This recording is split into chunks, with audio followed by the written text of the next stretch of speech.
जय हिंद। आज का टॉपिक एक बहुत ही गंभीर मुद्दे पर है और वो मुद्दा है प्राइवेटाइजेशन। ये एक ऐसा शब्द है जो हमारे पूरे भारत में एक तरह के, जिसे कहते हैं ना, एक षड्यंत्र के तौर पर पूरा देश में घुमाया जाता है। बड़ी बड़ी पार्टियां इससे वोट लेने के लिए यूज करती हैं। वो लोगों को डराना चाहती हैं कि सब कुछ प्राइवेट हाथों में चला जाएगा और आपको कोई सुविधाएं नहीं मिलेंगी। आपको उसी सुविधा के ज़्यादा पैसे देने पड़ेंगे और आपको ये सब कुछ मजबूरी के कारण होगा। ये लोग जानबूझकर इन शब्दों को कोट करते हैं, इस शब्द के साथ ये लगातार खेलते हैं। हाल ही का एक आपके सामने एग्जाम्पल है कि 1 साल होने जा रहा है किसान आंदोलन को। मैं इसको किसान आंदोलन भी नहीं बोलूंगा, सो कॉल्ड किसान आंदोलन। लेकिन इसकी जो आप बेस देखेंगे क्या है कि वो काले कानून जो प्राइवेट कंपनियों को ताकत दे देंगे और ये बहुत बड़ी, जिसे कहते हैं ना, भ्रम फैलाया जा रहा है। अब मैं इससे आगे बढ़कर आप सभी लोगों को कुछ बातें बताना चाहता हूं, या आप इसको ये कह सकते हैं कि आप मेरा ओपिनियन इस मुद्दे पर समझ सकते हैं। देखिए, प्राइवेटाइजेशन की जो भाषा पूरे हमारे भारत में गढ़ी जा रही है, वो बस एक सिक्के का एक पहलू दिखाया जा रहा है, जिसमें खासकर ये वामपंथी पार्टियां जो जानबूझकर लोगों के अंदर एक डर और एक गुस्से को, मतलब जिसे कहते हैं ना, उकसाते हैं उनको कि वो सरकार के खिलाफ प्रोटेस्ट करें और सरकार को झुकना पड़े। अब दूसरी तरफ देखिए, अभी कुछ ही दिनों पहले एयर इंडिया को भारत सरकार ने टाटा ग्रुप ऑफ कंपनीज को 18,000 करोड़ में बेच दिया। अब आप ये देखिए कि ये किस तरह का एक, जिसे कहते हैं ना, हिस्ट्री रिपीट हो रही है। वही एयर इंडिया आज वापस टाटा ग्रुप के पास चला गया और लोग बड़े ही खुश हो रहे हैं, कह रहे वाह देखिए ये तो बहुत एक स्वर्णिम दौर शुरू होगा एयर इंडिया के लिए। लेकिन आप जो इसके पीछे का जो एक बहुत बड़ा एक रीजन है वो आप नहीं देख पा रहे।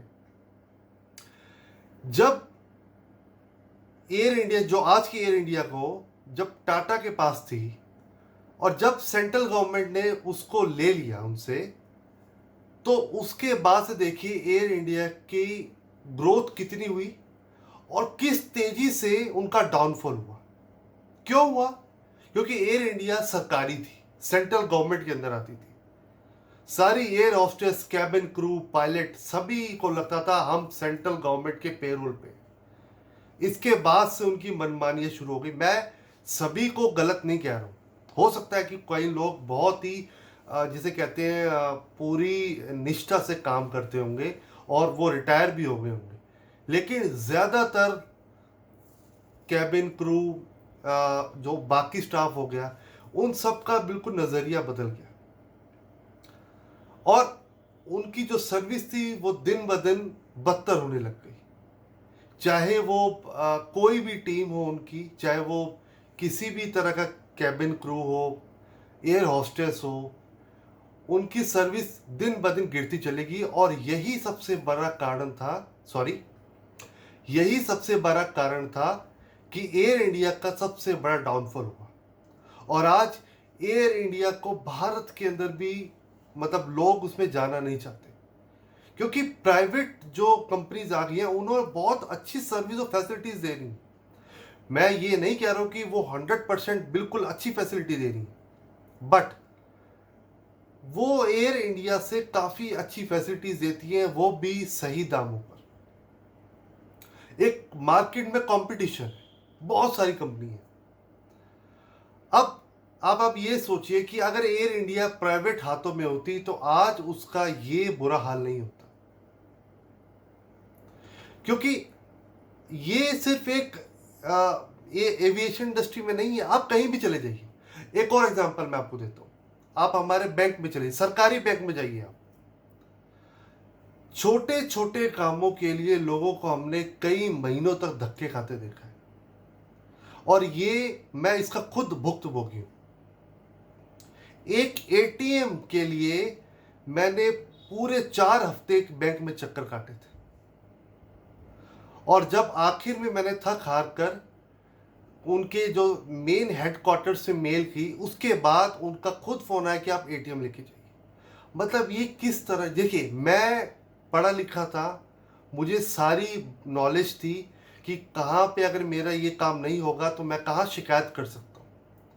लेकिन आप ये सोचिए कि जो लोग जिनके पास ये नॉलेज नहीं है वो कहाँ जाएंगे, वो दिन भर सिर्फ और सिर्फ चक्कर काटे। आप सभी ने वायरल वीडियोस देखी होगी, चाहे बैंक में कैशियर हो, कुछ कहीं हो, सरकारी में वो किस तरह से, मतलब एक तो बात कैसे करते हैं और कैसे सर्विस देते हैं। और जब अब सरकारें सोचती हैं कि क्यों ना इनको प्राइवेटाइज किया जाए, या जो बैंक लॉस में जा रहे हैं उनको प्राइवेटाइज किया जाए, तो कैसे ये लोग निकल आते हैं। एक और आपको एग्जांपल देता हूँ। बैंक के अंदर एक अधिकारी, अगर एक, मैं आपको क्या कहता हूँ, एक क्लरिकल स्टाफ, बिल्कुल क्लरिकल स्टाफ को भी अगर वो कुछ बोल दे, चाहे वो लेट आने पे हो चाहे किसी पे भी हो, वो तुरंत यूनियन में फोन घुमाकर अपनी शिकायत बता देता है और यूनियन वाले तुरंत पहुंच जाते हैं। ये यूनियन बाजी जिसने सारा, जिसे कहते हैं ना, सारे स्ट्रक्चर को खराब कर दिया। मैं मानता हूं कि कई जगह पे यूनियन सही होती है और सही बात को उठाती भी है, लेकिन सरकारी महकमे में ये बहुत ही दिक्कत कर रहा है। एक और एग्जांपल, एलआईसी। आप एलआईसी की बिल्डिंग्स में, आप अभी का मैं नहीं कह सकता, आप पिछले कुछ सालों में एलआईसी की बिल्डिंग में जाके देखिएगा क्या हाल होते थे। वहां पे आप खड़े नहीं हो सकते थे। जो सरकारी वहां पे लोग बैठते थे वो मतलब पान थूके होते थे और पूरी दीवारें रंगी होती थी, बंदा अपने काम नहीं कर सकता। आप सरकारी ऑफिस में आप जा रहे हैं तो आप मान के चलिए कि 95% आपका काम नहीं होने वाला बिना किसी सोर्स के या रिश्वत के। अभी का मैं कुछ नहीं कह सकता, लेकिन मैं पहले की आपको बता रहा हूं।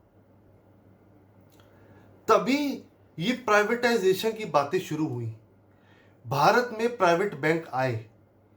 आज आप घर पे एक फोन कीजिए या एक मैसेज कीजिए, आपके घर पे बैंक का बंदा आपके घर पे आपका अकाउंट खोलने आएगा। और यही एक गरीब बंदा एक सरकारी बैंक पे जाता है। कल ही मुझे एक बंदे ने मुझे बताया कि सर प्लीज़ मेरी हेल्प कर दीजिए, मैं 5 या 6 चक्कर काट चुका हूँ बैंक के और वो मेरा खाता खोलने को तैयार नहीं। गरीब टैक्सी ड्राइवर था। बताइए मैं उसको कैसे क्या जवाब दूँ। मैंने उसको प्राइवेट के लिए बताया। सरकारी बैंक में उनको कोई फर्क नहीं पड़ता आपका खाता खुले ना खुले, आपको आपके पैसे आपके अकाउंट में सही मिले ना मिले। कुछ अगर फ्रॉड हो भी गया है तो आप ये सोचिए कि वो पैसा गया, क्योंकि इतनी लीपा पोती होती है, इतना जिसे कहते हैं ना घुमाया जाता है कंज्यूमर को कि आप सब लोग परेशान हो जाओ। एक पासबुक के लिए एक कंज्यूमर को 10-10 चक्कर कटवाए जाते हैं। कभी उनको बोला जाता है कि आप लंच के बाद आए, कभी लंच से पहले आए, आप सुबह नहीं आ सकते। इस तरह की चीजें जो हमने अपने सामने देखी है, ये सारी बातें मैं वो बोल रहा हूं जो मेरे सामने ये घटित हुआ है। लेकिन फिर भी पता नहीं लोग प्राइवेटाइजेशन के नाम पे चिढ़ जाते हैं। आज यही सरकारी बैंक के साथ साथ प्राइवेट बैंक ने कितने सारे कंज्यूमर्स को कर ली है। आज प्राइवेट बैंक आपको कैसी हर तरह की सुविधाएं दे रहे हो। मैं मानता हूं कि कई जगह पे धांधलेबाजी होती है, प्राइवेट बैंक करते हैं, सरकारी पे लोगों को ज़्यादा भरोसा है। बट आप ये देखिए ना कि क्या ये चीज़ें जो गवर्नमेंट बैंक में होती थी उसकी वजह से तो लोग वहां पे गए हैं ना। आज भी आपको सरकारी बैंक के बाहर लंबी कतारें लगती हैं, अभी भी मिल जाएंगी आपको। लेकिन आप कभी प्राइवेट बैंक के कभी कभार कभी हुआ होगा कुछ, नहीं तो कभी आपको लंबी कतारें दिखती हैं।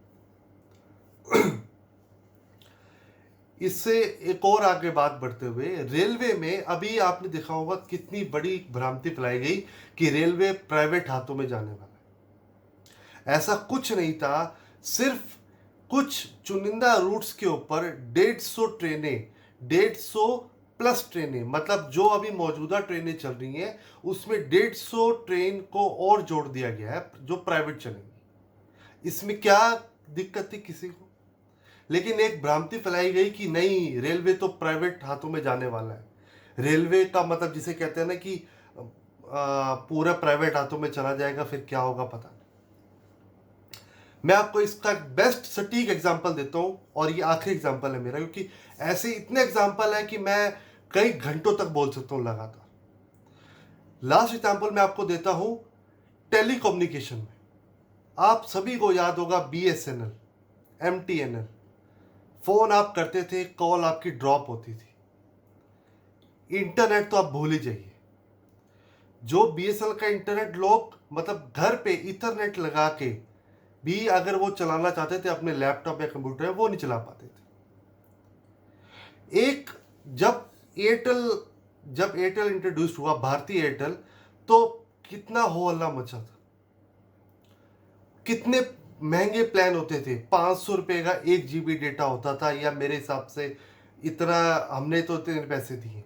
लेकिन जैसे ही बाजार में कंपटीशन शुरू हुआ, आइडिया, रिलायंस, जियो, हच जो अब वोडाफोन हो गए, मतलब इतनी सारी चीजें हुई, तो आप देखिए कि आपका इंटरनेट पैक आज आप मात्र, मुझे लगता है 300-400 रुपए में आपको 3-4 महीने का इंटरनेट मिलता है, वो भी 1 GB रोज का। पहले 1 GB 1 महीने का होता था, सोच सोच के खर्चना पड़ता था, कॉलें भी सोच सोच के करनी पड़ती थी। तो मेरा कहने का यही मतलब है कि मैं ये नहीं कह रहा हूं कि सब कुछ सब प्राइवेट कंपनियों को दे दो, लेकिन आप अगर अपनी सर्विसेज और ये चीजें अगर नहीं अच्छी करेंगे तो ये ना एक दिन होना ही है। लोग परेशान हो चुके हैं। मैं आशा करता हूं आपको ये जो मेरा टॉपिक है ये बहुत पसंद आया होगा। देखिए, मैं अपनी जो मेरे अंदर एक बहुत टाइम से एक बात चल रही थी, वो मैंने आपसे आज शेयर की। कुछ ऐसे इंसिडेंट्स जो मैंने खुद अपने साथ में देखे या जो मेरे साथ भी हुए, वो भी मैंने आपसे शेयर की। मैं आशा करता हूं अगर आपको मेरा टॉपिक अच्छा लगा होगा तो प्लीज़ मेरी वीडियो को लाइक, कमेंट और शेयर जरूर करें, क्योंकि आपके शेयर करने की वजह से मुझे सपोर्ट मिलता है। धन्यवाद।